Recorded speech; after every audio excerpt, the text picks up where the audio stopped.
So hey besties, if you want to make you some smothered chicken and gravy just like your girl did right here, come along with me to the rest of this video and I'm going to show you exactly how I do it because there's no gatekeeping over here.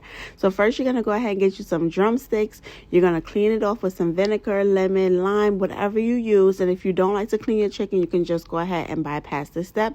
This is my preference on something that I like to do. It's definitely not mandatory. Like I always tell you guys, it's your kitchen, your rules, do whatever makes you happy. So I'm just going to go ahead and rinse this with some cool water and some vinegar. I'm going to let it sit. I'm going to remove any parts that I don't want. Then we're going to go ahead and repeat until our water runs clear.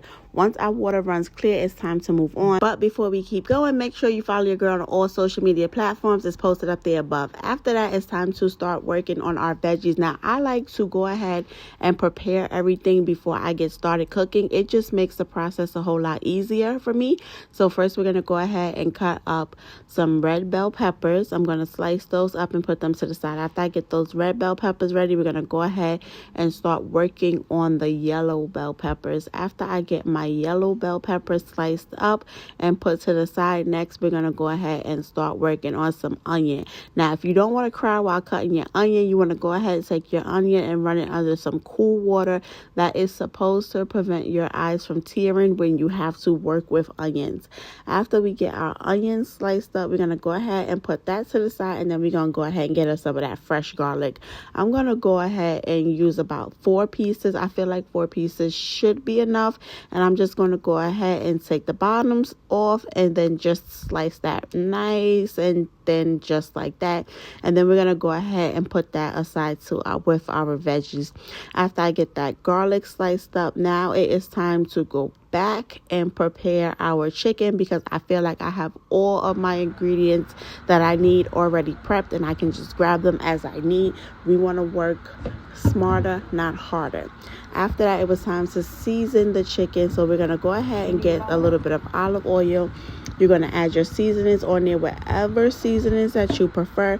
For me, we're going to use a little bit of poultry seasoning. We're going to use some Italian seasoning because it has a lot of the herbs in there that I do not have fresh, so I'm going to have to use the dried ones. After we get that Italian seasoning on there and we get our poultry seasoning, of course you got to add some onion powder, garlic powder, paprika because we grown. Don't forget to add your paprika on there. After you get that paprika on there, you're going to go ahead and add you in some Tony's because you know you got to have that Tony seasoning on there. After I got that Tony's in there, I did go in with some Pretty Girls No Flavor all-purpose seasoning, and it was time to mix everything together. When I am doing anything in a gravy or a sauce, I like to add a good amount of seasoning because that is what you are going to use to make your gravy. You want your gravy to be flavorful and you want your chicken to be flavorful. So do not be afraid to season it.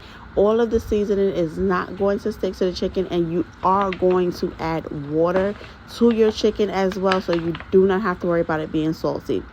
Go ahead, mix everything together, added in some onions, some peppers, some fresh herbs that I did have, and now we're going to go ahead and put a few pieces of unsalted butter right on top, and I'm going to put this in the oven until it's ready. After that, I decided that I was going to go ahead and prepare some cabbage, so I got me a little small cabbage, and I went on ahead and sliced that up. After I sliced it up, we put it in the water, and we're going to go ahead and get our cabbage nice and clean. After I got my cabbage clean, I went on ahead and fried it in the pan with some veggies, some butter, some garlic, my favorite seasoning blends, and I had a small pack of baby carrots inside of my fridge, so I decided to go ahead and throw that in there as well. Now my chicken is ready. What I'm going to do is take the juice from my chicken, and you are going to add your thickening agent to that juice. Once you add your thickening agent to that juice, example, flour and water, you can go ahead and make your gravy.